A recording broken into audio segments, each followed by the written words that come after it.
Africa Content TV.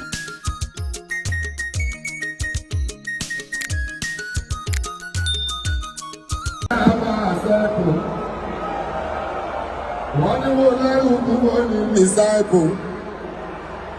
Pẹ̀lú ní ẹ̀yẹ máa ń ṣọ̀tẹ̀ ìbò apá. Ọwọ́ ni mo kárí ṣódà sókè mo ga pa. Ọ̀gá ńlá, ọ̀gá ńlá, ọ̀gá ńlá, ọ̀gá ńlá, ọ̀gá ńlá, bọ́ọ̀sì, ọ̀gá ńlá. Ẹ káàbọ̀ sílé agbára fàṣẹ́kù. Wọ́n ní mo lẹ́rù kú wọ́n ní disciples.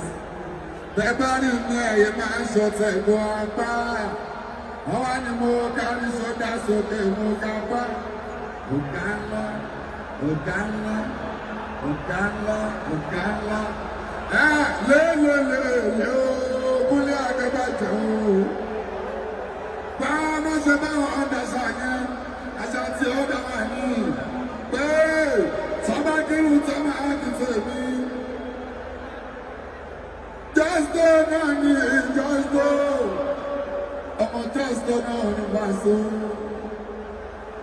Èmi náà kí ẹ o, èmi láyé mi o, èmi náà kí ẹ o, èmi ńláńlá, èmi láyé mi o, èmi náà Àbújá fàdà ẹ ṣáàmọ̀ àjọsílẹ̀ kan ẹ̀ńtà òbí bàjẹ́ bó ṣe wá nìyẹn.